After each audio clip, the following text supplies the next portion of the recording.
Welcome back, our amazing community, to Waking Up Solutionary TV with Dr. Tatiana. We are still following a line of empowerment and disclosure. And when I have shared in past shows that there was a wealth of contacts and connections and really powerful testimony at the Dimensions of Disclosure conference in Loveland back in August, I was not kidding. And we have another special guest here tonight that just could not be missed.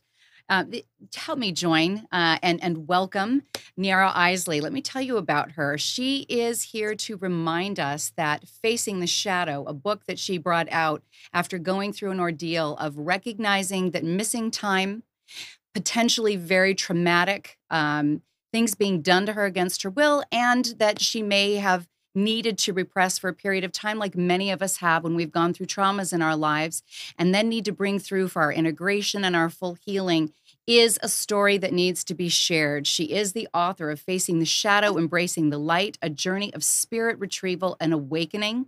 She did go through a period of time with which she had missing time. We'll let her tell us a little bit more about that. But what I experienced and what really inspired me to bring Niara on was watching her on stage. She had a contagious spirit of optimism, of joy. She had re-embraced everything that mattered in her life that made it worth recrafting anew. So again, welcome, Niara. So glad you could join us tonight. Thank you very much. I'm happy to be here with you too. Thank you. Thank you so much. You came so highly recommended from others that have been on the show. And I really didn't need all that recommendation, but it made sure that we got you scheduled because you are in demand. You're a busy lady and you've got a lot going on with all of the teaching and the speaking and the writing that you're doing. Let's kind of start with how you were called to be involved with Dimensions of Disclosure. How did that crowd end up being the landing zone that we were fortuitous enough to meet there? Well, it kind of started with Cosmic Disclosure and all the interviewees they had on the show, and people were putting in the comments on the Cosmic Disclosure episode, you really should have Niara Isley on because she is another experiencer. And so finally, David Wilcock and Corey Good, they had me on the show, and it was it was really an interesting experience to be on that. But what really captured people's attention, in addition to my story, was, I think, the statement I made at the end about consciousness being key to shifting our reality. But it's something that we must wield together as a unity consciousness, all of us coming together. And I have never seen the world at a time when it's been more polarized than it is right now, especially after the 2016 election process here. And so anyway, I just said that, we could use consciousness united to shift our reality and to make the things happen here on this planet the way we want them. And then it doesn't matter who's president. It doesn't matter who's president. Well, and we might find our systems morph accordingly, right, Niara? Because the fact of the matter is that the way that our current quote-unquote democracy is set up is an idealist concept rather than something that is actually currently deployed or factual. We don't know how much the wool that's been pulled over our eyes and the powers that be really are allowing us to be able to exact the democratic process the way that all of us would like to. But if there is that consciousness shift, as you've said, whether it is to create regenerative systems and new policies for the people and greater equality and equanimity, or to even get over the traumas, as we'll talk about a little bit, today, and how every single one of us has gone through something that is going to challenge us, maybe not be traumatic directly, but all of those lean towards the need for this shift in consciousness. So this might be a great place to just broach the topic. Share with us the Consciousness Initiative. This feels like it's a loaded topic that's got a lot of It ripe is. fruit for us tonight. Yeah, well, there's a lot of other people out there that have consciousness initiatives of one type or another going, but not in the way that I'm doing it. The way that I'm doing it is to try to get people to understand all the forces that have tried to divide us and have done a really good job of it down through the eons, all the way back to human prehistory, when we were meddled with by ETs that came here and wanted to use us for their own ends. Mm-hmm. They disconnected parts of our DNA. They used physical, mental, emotional types of indoctrination to terrify us and traumatize us into obedience, Mm-hmm. to make us think that we're just small individuals with no real power. And if we thought of anything to do with consciousness, they would just write it off as imagination.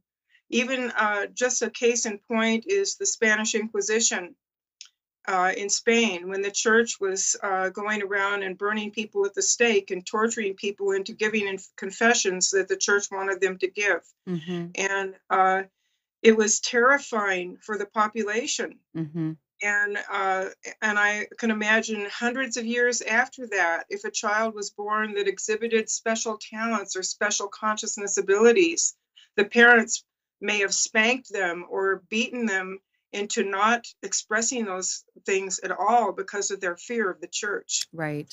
So this is what I'm talking about when I'm talking about indoctrination, to shut down consciousness and to make sure that we never even approached it.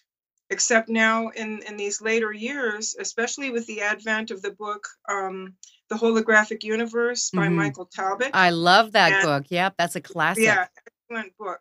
And then the other one was years later, the movie What the Bleep Do We Know? Right, right. And then the other movie that came out a couple years later called The Secret. Mm-hmm. You know, here we're really starting to touch on those depths of consciousness that each one of us hold within.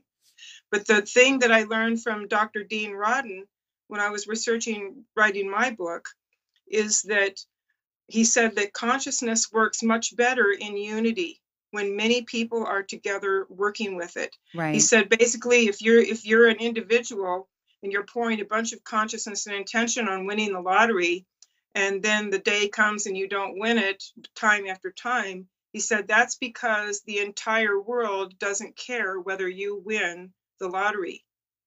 But Mm-hmm. if we can get everybody together on board in unity consciousness, if they understand that we've been divided and conquered on purpose, Mm-hmm. that all kinds of means have been used to make that happen, Mm-hmm. and we've spun out the matrix of the current reality that we live in from our consciousness. It's our consciousness that has created that. Yeah. And our consciousness has been farmed, managed, and controlled by the powers that be to spin out this version of reality that they want us to live, that keeps us subject to them. Right. Once people understand that, once they get that down in the cells of their body, that is an absolute truth, then I believe many of us will be inspired to come together and use unity consciousness to shift our reality to where we want it to be. Now, Niara, I don't mean to interrupt you, but we have a caller that's already in the queue, and let's go ahead and take this call. Welcome to Solutionary TV. You've got Dr. Tatiana and Niara Isley. You have a question for us. Oh, hello, ladies. This is Joy. Hello, Joy. Thank you for taking my call. Absolutely. Hi. Welcome, Joy. Joy, you're one of the many and actually one of the first that said you've got to get Niara on the show, and she is here, and I think it is perfect that you are able to check in with us. Do you have a question for Niara? I absolutely do. And I do just want to take an opportunity to just thank Niara for her courage and continued work. She's definitely been such a powerful way shower and healer in our community, you know, and I've learned so much from her work personally. But I do have a question. I would just like to hear Niara speak to a little bit about, as we're coming through disclosure, you know, how would you suggest that one kind of reconcile their anger towards the darkness they're seeing being exposed and, you know, in the outer world right now, and to shift themselves more into a place of healing? Because I know you've had tremendous experience doing so. Mm-hmm. Yeah, I went through so many emotional ups and downs with PTSD over the last 4 years. I've learned firsthand what anger can really do. Uncontrolled and allowed to run rampant through the body, it just burns out the nervous system, and to no good end. And I've learned that emotional energy is just like the same kind of energy of gas in your car or the money in your wallet. Emotional energy is very, very powerful. And the powers that be, again, the Illuminati, the controlled media, they want to make sure that we're continuing to spend that emotional energy in anger, fear, and hatred to whatever extreme they can push us. And they want us to keep us spending that emotional energy so that we never get that emotional energy together in a positive way and release it in powerful intention together. So understanding anger is a good thing. If you want to be angry about something, or you need to be angry about something, what you should do is do what, like Carolyn Mice, I can't say her name right It's anymore. pronounced Mace, but you know what? Names are tricky, and we know who you mean. Yes, I know. So anyway, she said that if you have something that you're feeling strongly about, something that's happened to you, you need to find 3 different people or the same person maybe, and tell your story about it 3 times. And then done. Gone. I like that advice. At that point, you have to let it go. Otherwise, it starts to become an obsession for you. And I know, because I was stuck in it with my PTSD. It just kept repeating over and over and over again. And I had a lot of targeting incidents where it was continually being re-stimulated. Then finally, I got to the point, the real shift for me came spiritually, when I was like praying and saying, please get these things to stop happening to me. Please, I can't take anymore. I just can't take anymore. And things would continue to happen. And then one day I changed my prayer. I said, please, Spirit, if this is my karma to go through these things, then please give me the strength to move through it successfully. And when I made that prayer, everything began to change. Yes. Wow. That was a very succinct answer, Niara. And I want to say to, Joy's question, we are dealing with this personally. I heard her say we're dealing with what we consider to be evil or derision all around us personally. But we also are experiencing this as a collective, as families, as a breakdown in our neighborhoods and the way that we feel friendly towards one another because of maybe political leanings or just philosophical beliefs. And there is a lot of room for derision when we keep looking at what's different about us. Do you want to speak to how we are meant to navigate this time of challenge where it does feel like there's a lot of adversity as a collective? Well, one of the things I put in my presentation, and one of the things I wanted to talk about this evening, is the subject of emotional neutrality, learning to cultivate emotional detachment. If we're working with some of the worst elements of our society, these Luciferians that traffic in human children and do really horrible things. They torture them, they sexually abuse them, and they sacrifice them. And how are you supposed to deal with that kind of evil? I mean, how are you supposed to do it? I mean, it inspires such a depth of rage in those of us that love our children and want to see them nurtured and protected. And it can stir that rage. But the problem is if you allow that rage to run you in going after these people in some way, then you're going to accumulate karma with them. And I will tell you something about karma with people like this. That means that you're going to continually be in a dance with these people lifetime after lifetime after lifetime. And if you cultivate emotional neutrality and emotional detachment, I call it the path of Kolinar for human beings, Kolinar being that Vulcan term of purging emotion. But with human beings, we don't want to purge emotion. We want to walk in balance with our emotions. So with the emotional detachment, you can do the same work in the world, probably better and with more objectivity, of ridding the world of such people, but without accumulating the karma that the rage and the anger and the emotional excess will generate. Mm-hmm. Thank you. Mm-hmm. Thank you for that question, Joy. Did you have anything you wanted to add to that while you're still on the line? Oh, thank you so much. I think if anything, just everything Niara spoke to really resonates with myself and my own journey with healing. And I think what the community really needs to hear right now. So I just want to say thank you, really. Thank you. Thank you for joining us tonight, Joy. It's always a pleasure having you call in. You bring great insights. You ask the questions that I know our audience wants to ask. And I encourage any and all that are already listening live and that have already been in the queue, 919-518-9773. Please call in. Niara is with us tonight. She has got so much wealth of information on not just talking about it academically. She's an experiencer. She has had to go through the release and the integration, as is necessary, of all traumas to make sense of it, to be able to do the kind of inner reflection that's necessary, because we do have these defense mechanisms. We understand this through studying mental health. We understand this as we watch those that have gone through really significant impacts in their lives. We sometimes compartmentalize our feelings, our memories, aspects of our identity that we don't want to acknowledge about ourselves. And this is why embracing the shadow is so important. It really helps everything rise to the surface and gives us an opportunity to release what no longer serves us. So important. We don't have to hold on to everything, because not everything was ours to begin with. One of the commentaries or the affirmations I do with clients, Niara, is I release all that isn't mine and all that no longer serves me. And we work with the breath and we work with the releasing the energy. But then there is a part of integration too. And so that's a big part of this consciousness initiative. Why don't you define this a little bit for us, Niara? I think that would be really helpful for our audience.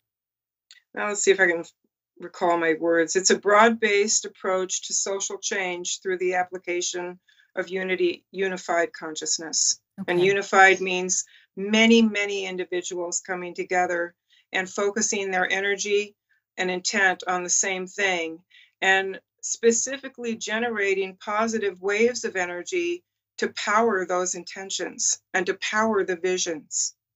So what I'm hearing you say sounds very similar to like the Maharishi effect. We know that when many come together and they meditate or they hold a vision, Lynn McTaggart has been working with the power of 8. There are many of us that understand that we create quantum fields around ourselves as individuals when we hold an intention that is a high vibration or frequency. And when many of us come together, kind of that biblical where one or more are gathered in my name, you get this magnified effect, right? So that this is a tenet then of your consciousness initiative, is being able to bring a magic mean together. Is there a specific number that you notice is really the sweet spot to tip the scales in our favor? Well, I'd like to inspire as many people as possible to join in this. We're not going to get everybody, because some people cannot give up their polarized attitudes. The political arena is the best example, really, to look at. Either people love Trump or they absolutely detest him. And if you even say one positive thing about him, even if you're not a gung-ho supporter of him, you're still treated as if you are and reviled. And I mean, that's the level of polarization and hatred that is out there. Right. And that's exactly, and when we do that, we are exactly playing into the hands of those that want to make sure we never come together in that unity consciousness to enact positive change.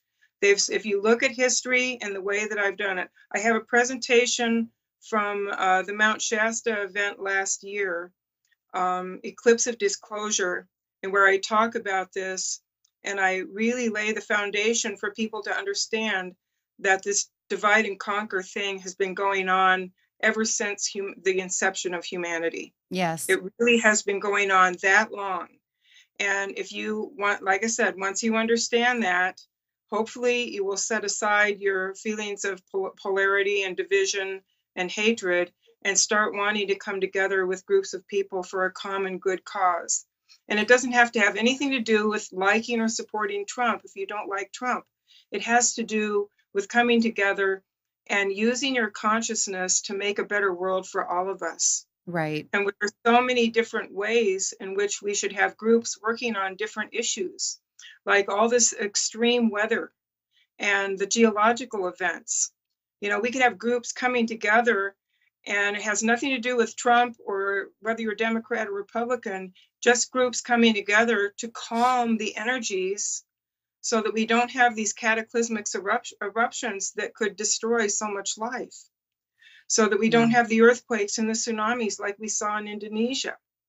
We could have groups that could mitigate those effects through consciousness. Mm-hmm. We have groups that could work on disclosure, to completely apart from all the stuff that's actually being done, and just through consciousness shift it in. A good example is yoga. Back in the 1920s, I think it just was coming into the country at that time. People thought it was of the devil. They thought it was a form of religion, and they didn't want anything to do with it because they were Christians and everything else like that. But yoga was something that was really good for the body. It was really good for health, and it kept catching on little by little. And now today, yoga is accepted. It's in all the health clubs in the United States, pretty much, and it's just become a part of our consciousness paradigm, that yoga is there and it's really good for our health, and you can practice it as a Christian and it's not going to harm you a bit. Right. That kind of ideas that we need to seed in the consciousness so that they blossom and they become part of the whole consciousness picture in our world. Now, do you recommend for those that are trying to use their discernment skills better? They're really working on being much more broad and aware in their own personal self-reflection, because there is so much stimulus that is meant to create derision. We know social media has been a big one, obviously mainstream media for a very long time, but it shows up in pop culture, and it shows up in memes, and it shows up in music. And I think that when we've got so many differences between us, and for those that don't immediately see that this is a tool, maybe they never took a good sociology class or human behavior. Lao Tzu's Art of War talks about this. How do you divide a people? You get them to believe they're free, and you give them enough resources to be distracted with, and then very often you just create derision amongst them. You find ways with which you demonstrate other. How am I different from the other? How is that other marginalizing my experience, my rights, my freedom, my prosperity? And we just keep spinning it. And on a past show, probably going on a year now, we had a former congressman who had gone through as a Republican appointed congressman down to South Africa and also to the Middle East to go on peace initiatives. He discovered very quickly that that actually wasn't the goal. He was meant to be a patsy. He was sent out to make it look as if he was working or attempting to work with those that literally could not be reasoned with. And when he had breakthroughs, he actually was shunned by his party and served time in prison because he did not tout to the party line that everyone that we consider enemies can constantly be sold as such to the American public when someone actually does have this type of a soulful or a consciousness or philosophical breakthrough. It was really a phenomenal interview. So in a roundabout way, how do we help those around us to discern a little bit better? When you say things like, there are those that practice Luciferianism, and they'd go, well, yeah, but isn't that an extreme, tiny little part of our population? Or what are you trying to say here? Why would people want to divide us? Let's just kind of take a little bit of a dive into what it is that we are going to be, just in a synopsis, a really small soundbite, what disclosure is going to help us understand about how easily we are managed as co-creative beings so that we can move through that pain just like we have to. And as you have talked about in the brilliant work you've done with the Consciousness Initiative, to the point where we recognize we don't want someone else to think for us or to create that world for us going forward. Why is there all this desire to keep us controlled? What's going to happen if we've got our power back, Niara? Well, if we got our power back, if we got our power back, we could shift things. We could shift things. And it's not like a blanket thing, although it could be. I don't want to limit it by saying it couldn't be that. but it's more likely to come about in little shifts. And I would encourage people that are trying to use consciousness in groups of 3 or more, hopefully as many more as possible, to start watching for the little signs in their environment that things are shifting. Because that's really the important part, is not only focusing on the things that are wrong, but when you're actively working with consciousness to make a shift, then you need to start looking for the little signs in your environment that you've made an impact. Right. Now, did you use these types of practices when you were going through having some of these traumatized moments that were in your past that needed to come all the way through and be seen in the light of day and unearthed? Did you use some of these practices yourself, or did you find that they built on after the fact, Niara? They kind of built on after the fact, because PTSD is a really, really debilitating emotional issue.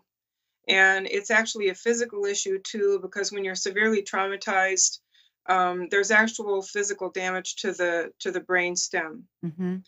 And then it's kind of like, one person that I knew described it this way: it's like a blown speaker, that somewhere back in the brain stem, you have this little bit of damage. And when the emotions come up, it kind of rattles through there like a speaker that has had too much music playing through it too loudly. And then it develops this rattle. And that's real similar to PTSD. I mean, it hits, and there's this intensity to it, and it just takes a hold of you, and it wants to burn through your whole nervous system. When I was really having intense PTSD rage over being targeted or whatever, it would leave me exhausted, because it was like a fire just burned through my whole nervous system.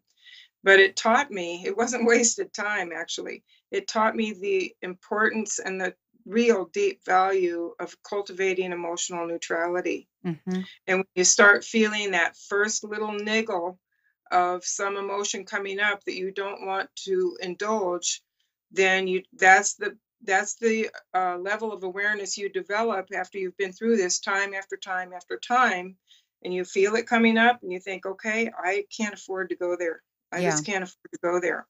And then you calm it right down. Usually breath work is the thing that I use. Some form of breathing. There's alternate nostril breathing, which I think you probably know about. But also, if you just breathe through the left nostril, you're going to find that your whole nervous system is going to calm down. Just breathing in and out through the left nostril. Yeah.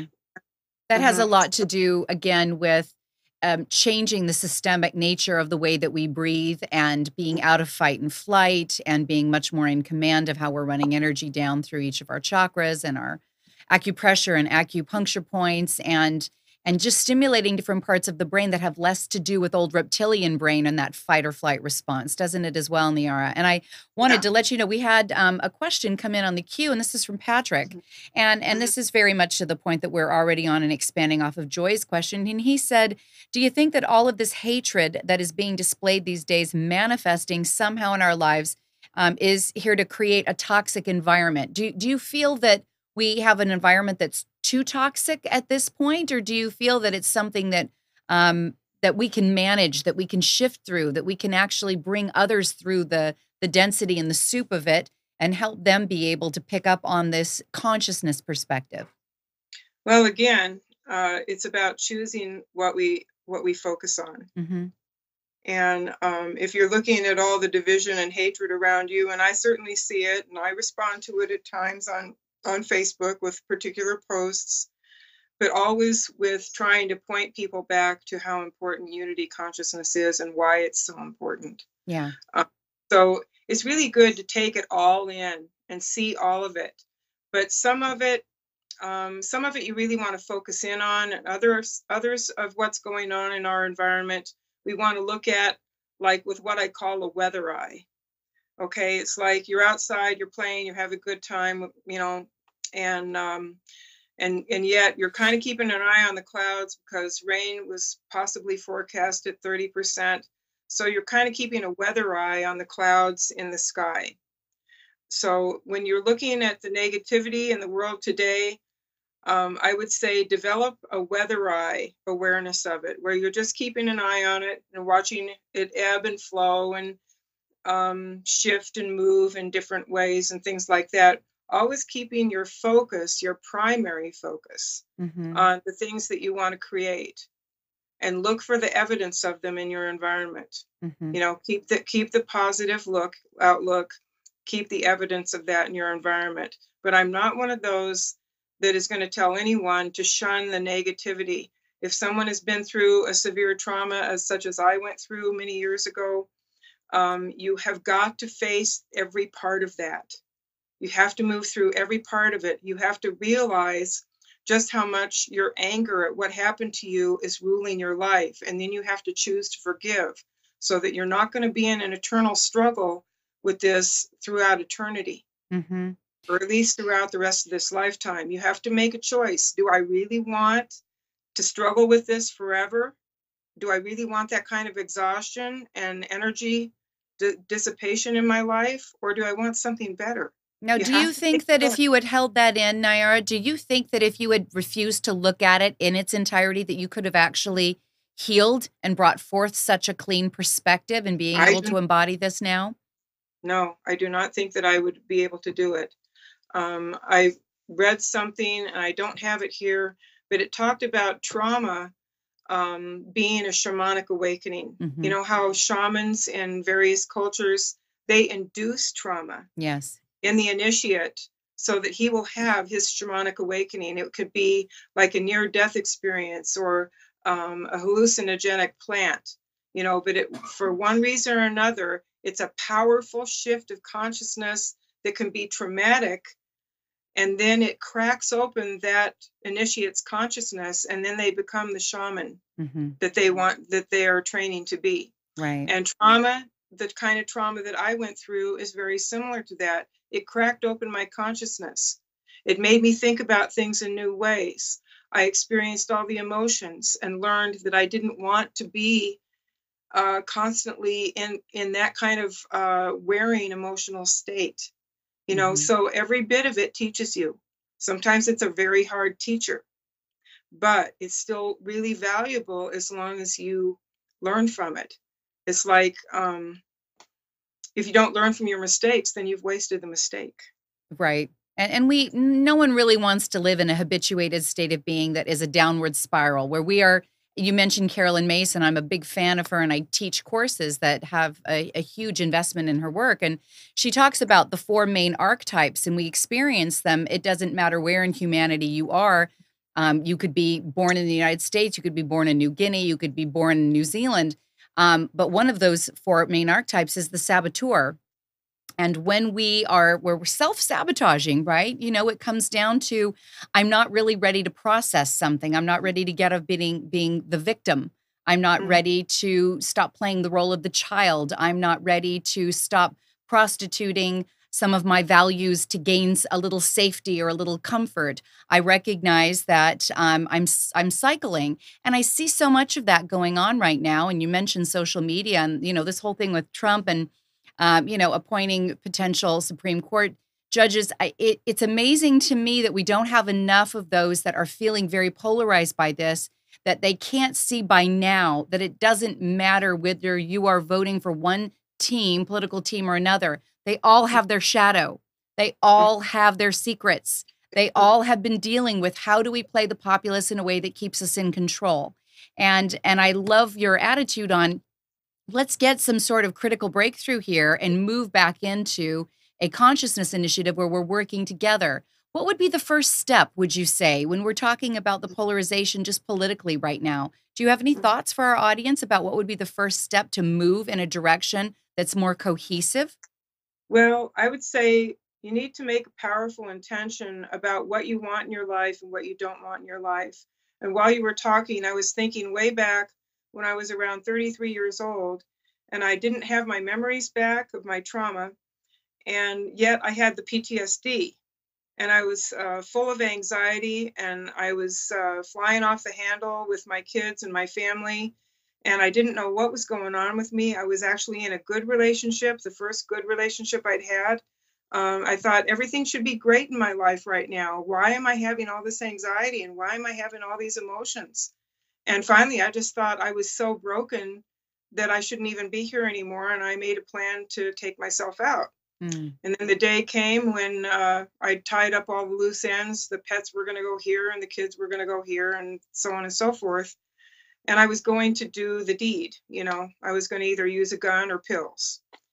And I sat on the edge of the sofa and I said to myself, okay, you've been a spiritual student your whole life. So you know the answer to this question. Where is your body going to, where are you going to be, excuse me, where are you going to be when your body is laying dead on the floor in 5 minutes? Where are you going to be? And I knew that I would immediately go to the astral plane, and all the emotional crud was going to come with me to the astral plane. And on the astral plane, those emotions could immediately manifest monsters of my own creation around me.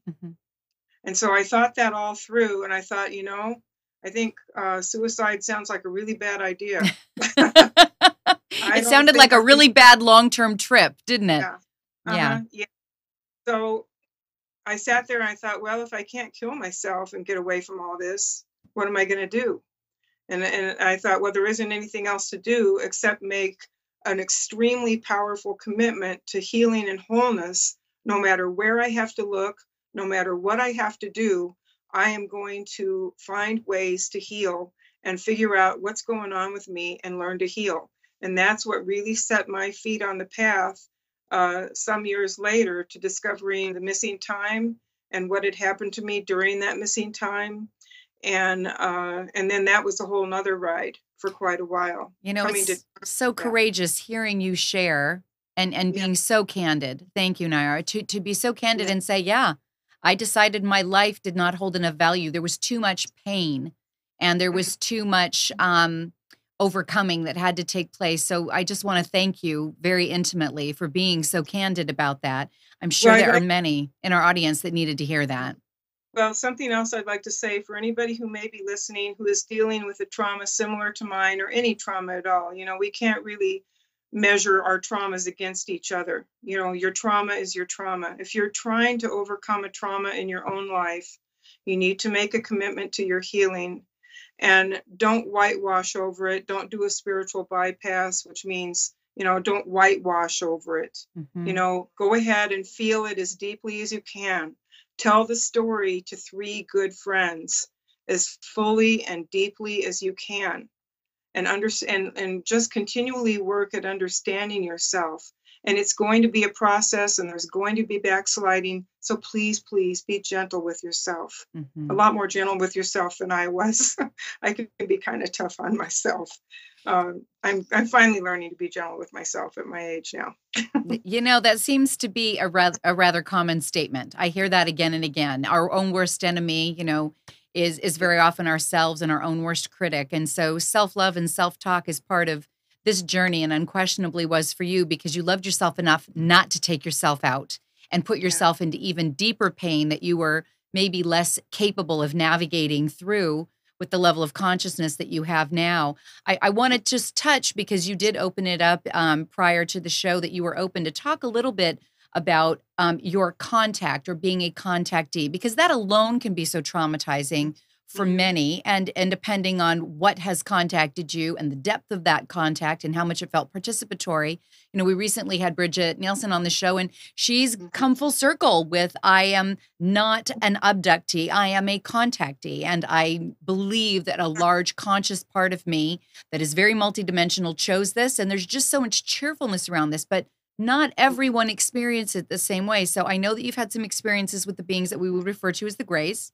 Right. And you were comfortable talking to our audience about that, and that there have been other beings, and some of those experiences might have felt violating, or they might have felt that they left a sting or a long residual impact that you've processed. So before we jump to forgiveness, which is so important, how did you process some of these contacts, Niara? How did you move through the shock to the system once you really understood what had happened to you? Well, once I found the missing time, I had different hypnosis experiences with a couple of different people to understand what had happened to me. So for me, it was coming to an awareness of the contact with the Greys and the military abduction experiences and MK Ultra trauma at the same time. Mm-hmm. And so I had one to kind of contrast with the other.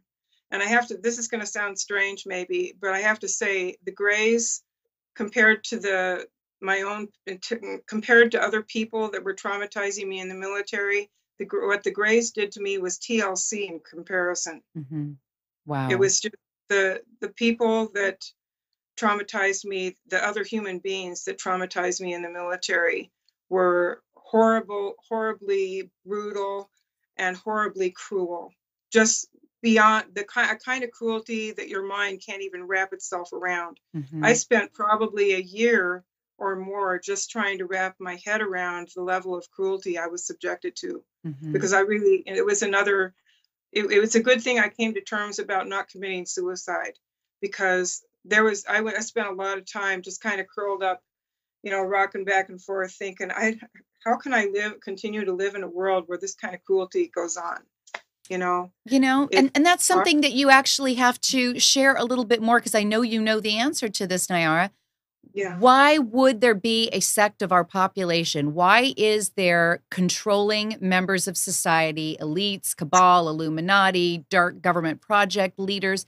Why are they capable of doing these types of atrocities?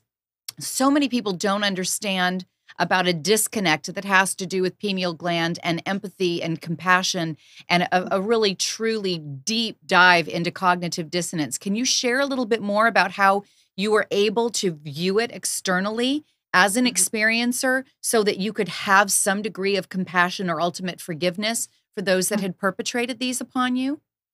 Yeah, well, I kind of clawed my way up out of that hole this way, thinking that if these people exist in my reality, Mm-hmm. then there's also people like myself who exist, and the people that have helped me on my journey.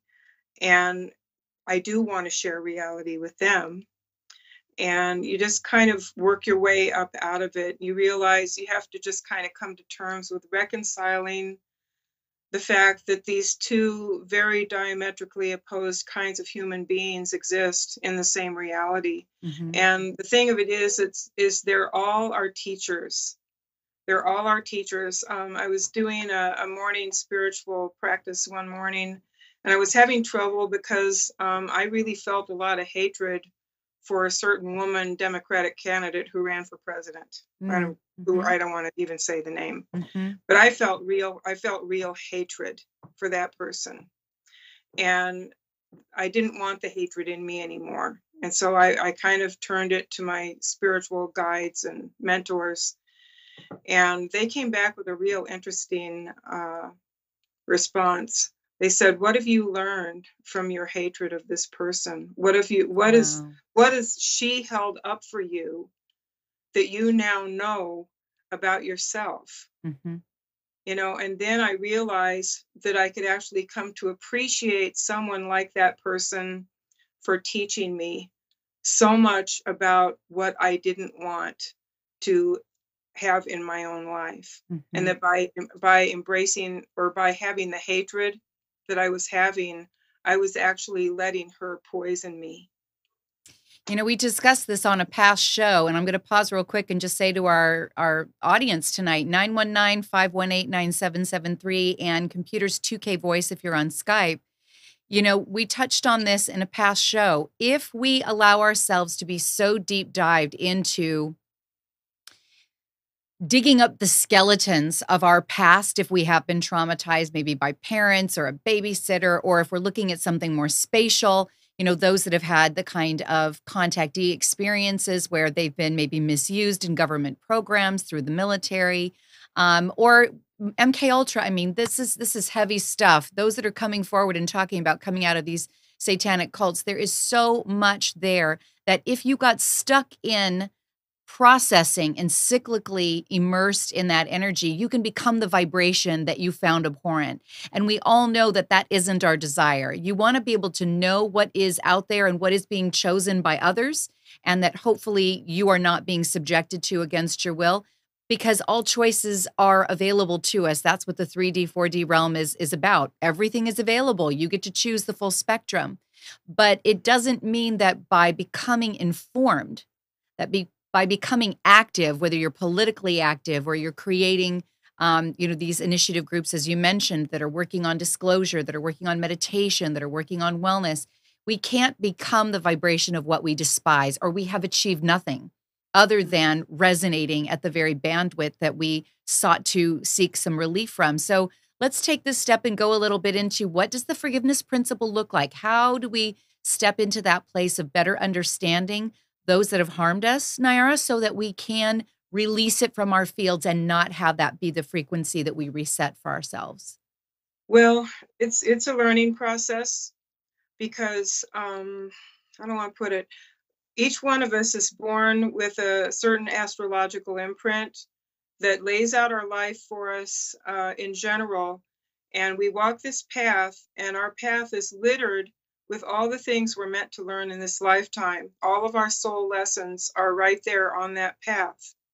And the more we ignore the soul lessons, the more the universe will get a little bit bigger hammer each time to try to knock us over the head and get us to pay attention to learn the lesson. Mm-hmm. In my case, it was having to go through all the energy of the emotions and the feelings and everything to the point that I finally learned I just couldn't carry it around anymore. I had to give it up. Okay. Mm-hmm. And that's going to be the same way for other people. They're going to go at that thing that they can't seem to let out of their energy field until finally they get exhausted. Niara, we've got another caller in the queue. I want to just welcome them onto the show, and let's see if we can marry some of your remaining comments and with their question. Hi, welcome to Solutionary TV. This is Dr. Tatiana and Niara. Who is with us? Mary Carson. Hello, Mary. Welcome to the show. Hi. Thank you so much for having the courage to call in. We're thrilled to have you. What questions do you have for us tonight? Well, it's not a question. It's a personal experience of how to let go of anger and forgive someone. You must have compassion for them. Mm-hmm. And it's very difficult to be able to find compassion for some people. And so I can start with, I can feel compassion because they're separated from God and they don't know that they are a child of God. And so they're separated from spirit. Mm-hmm. So that's the way I have forgiven some really bad people. Mm-hmm. You see them as not whole, therefore they don't have access to some of the truths, correct? Exactly. Yeah. Just to have compassion and gratitude are two greatest attributes. Yeah, that's very insightful. Niara, do you have anything to add to that? We were right in alignment with that a moment ago. Yeah. No, works for no, people, I'm but I'm thoroughly enjoying. Mary, Niara was Thank you. responding to your comment. Would you like to hear what she had to share? Yes, and I'm going to hang up now. Oh, okay. I'm going to hang up now. Well, okay, bye-bye. Thank you for joining us, my dear. Appreciate you. Okay, bye-bye.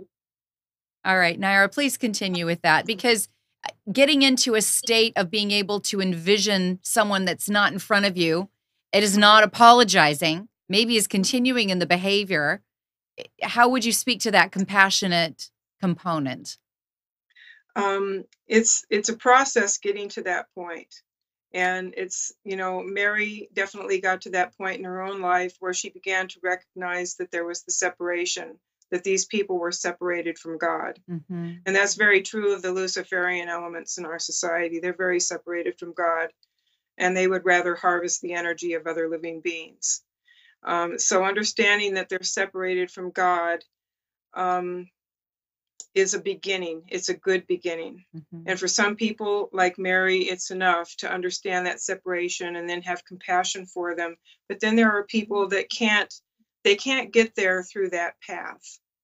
And again, some people have to go at it and at it and at it. They have to have the hatred. They have to have the bad feelings until something happens to show them that carrying those feelings around is harming them more than it's harming anyone else. Mm-hmm.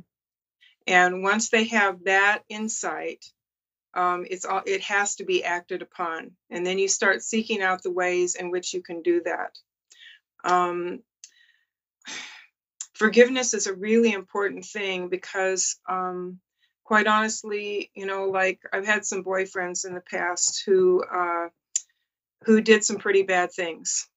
And, at first I was really angry, and I carried, I'm pretty stubborn. I carried the angry around for about a year, knowing that I shouldn't. But it was really hard to let go of it. It was really hard to let go of the hurt and the betrayal. Mm-hmm.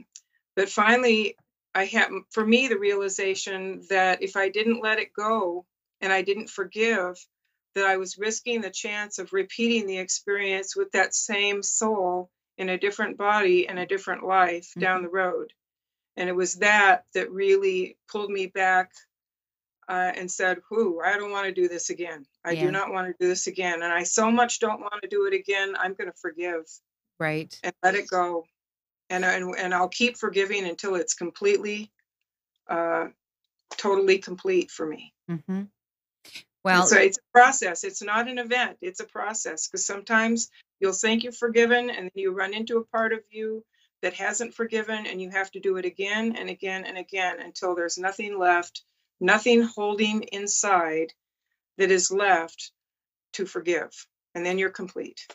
I love that. That was so succinct. Let's see if we can blow that up a little bit more spatially, and then give everyone that is in our audience tonight maybe a practicum or a first step with their daily practice, because we're not just experiencing this with our immediate partners, our lovers, our spouses, our children. We are really dealing with a lot of global conflict and rumors of conflict and projections of conflict. And if we don't corral our education and the wisdom that we're trying to discern with the education and still bring a full purpose in being, then we could find ourselves constantly being swept up in the conflict, even with the best of intentions. So forgiveness being an important principle, Niara, what do you do, or what do you recommend for those that are really wanting to entrain with this consciousness initiative to get up every day? And like you said, there was the what was it, the weather eye? While you are taking in the hard lessons, the truth that there is a lot of corruption at very deep and very powerful levels, and you get to keep moving on as a way shower and as a light bearer. How do you cue those that you would serve into keeping the intention behind keeping their energy positive and keeping that bandwidth high? What steps would you recommend?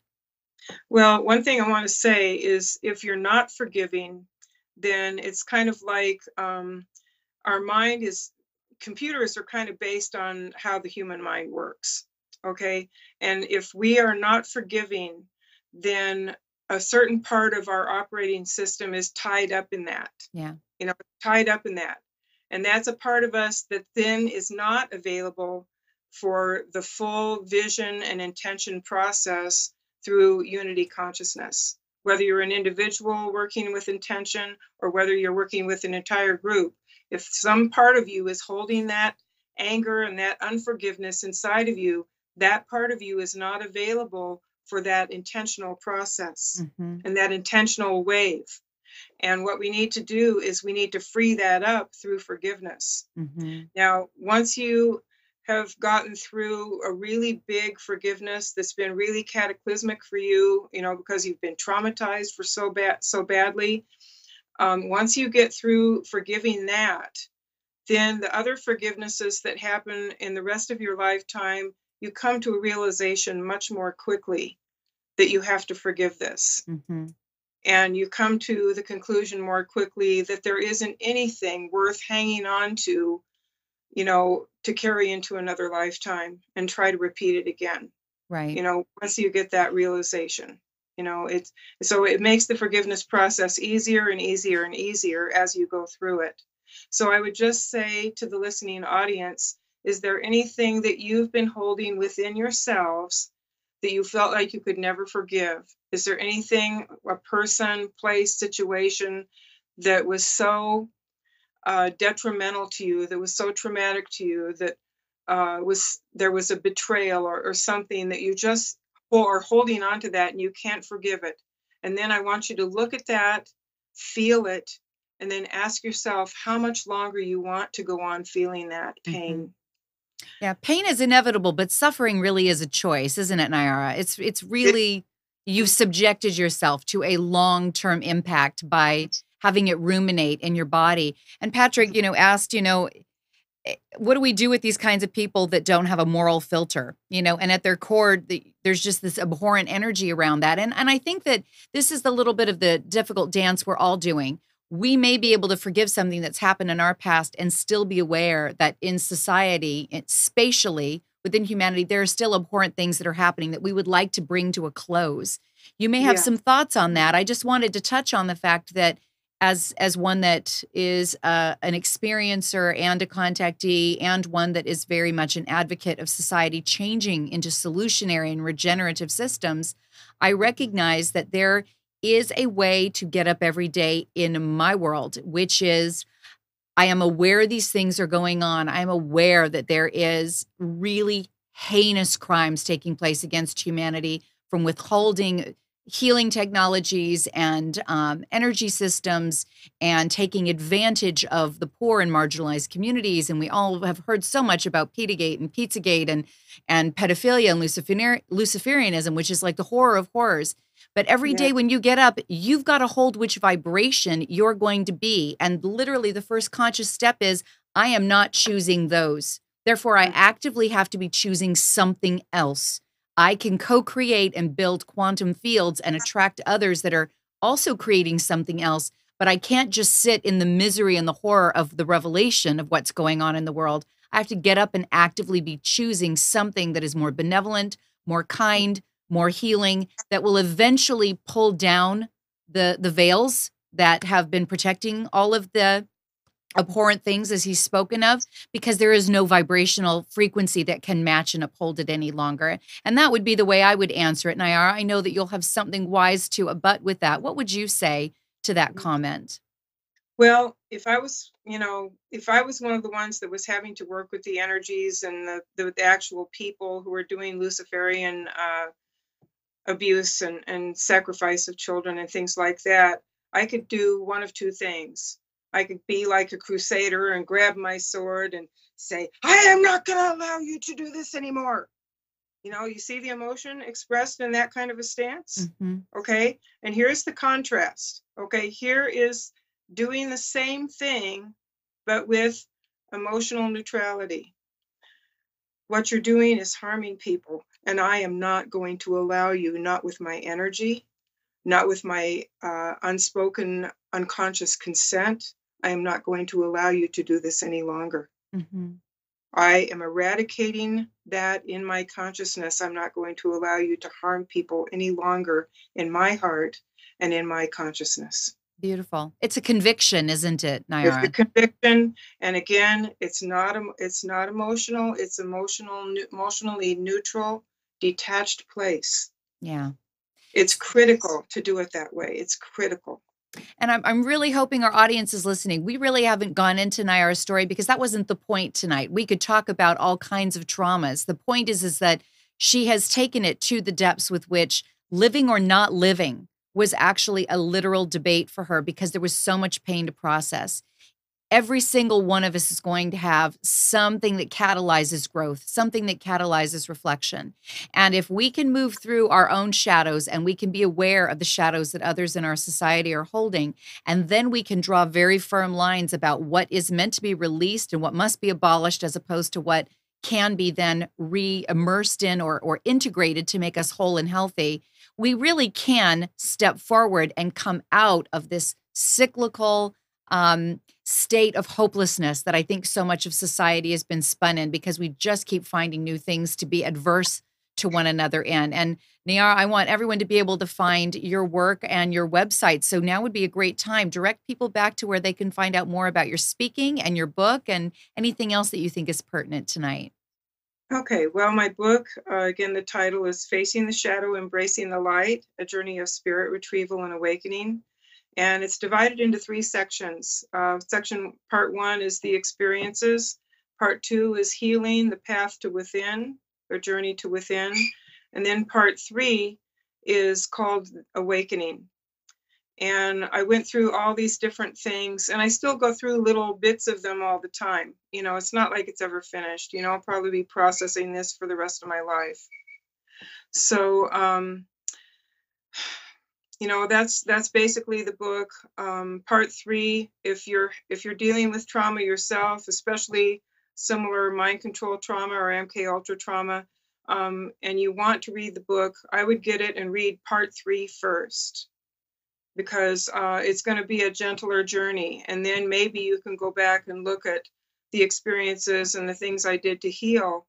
That would have more meaning for you at that point. And it's available on Amazon and Kindle and hard copy editions. And my website is also called facingtheshadow.embracingthelight.com. And it hasn't had much attention lately because I've been very busy trying to put a life together after the last 4 years of PTSD and targeting. Yeah. Well, but I've learned a lot, and I want to pass it on. I'd really like to get back to writing another book. we are looking forward to the wisdom that's going to come out of that next book, Niara. You know, and I know that once you learn what you learn, you have to constantly be implementing it. It has to be the life that you live now, not just the story you tell. And so we are really inspired by what you have overcome and how you've come through so cleanly and been able to take responsibility for what you could co-create going forward. We're so inspired by the Consciousness Initiative. Yes, it's true. We can stand on convictions while we are looking something that is dark in the eye and saying, I am not going to give you any of my energy. And the exciting thing is when enough of us are doing this, just as you've stated, through this quantum or this magnified field where we've created a community that's empowered with drawing that line and only co-creating what it is that we want to see in the world, there is nothing that can maintain this old false paradigm any longer. It's a really exciting idea, isn't it, Niara? It is. Yeah, thank you so much for being with us tonight, being part of this disclosure and awakening community. You contribute so much, and I've really been honored to have you here tonight. It just went by too quickly. Mm-hmm. It did. Thank you very much. I'm very grateful for you having me on your show. Well, we'll have to talk about having you back on when Joy and I are doing some co-hosting. Every other Thursday, we're going to be doing One Universe. It will be Facebook Live, and we'll be working with guests. It's all about building this community because this is really what it's about. And Niara, if you would be interested in doing that, we would love to bring you back again. I'd be happy to come back. Wonderful. And I just want to say to our audience, yes, these hours go by way too quickly. And it's because there's so much that we have to share with one another. We get into one idea about disclosure or one idea about how our systems can change. And we could go on for hours about it, but this is where you are meant to hunger for more. We want you to have the takeaways where you go, you know, I really am meant to work in alternative energy, or I really am meant to bring certain members of our society into a place of understanding some of the backwardness of our systems. Find where you have a voice. Find where you can be contributing. You will be so much happier if rather than sitting behind the computer catching every little QAnon drop and every little disclosure YouTube, that you feel like you have a place and a voice and a contribution to this change. So I just want to welcome you to do that. Step into your power. Know that we are here to support you in it. We are a community. We are grateful that you celebrate and support and join us on Solutionary TV, because together, every single one of us are the solution.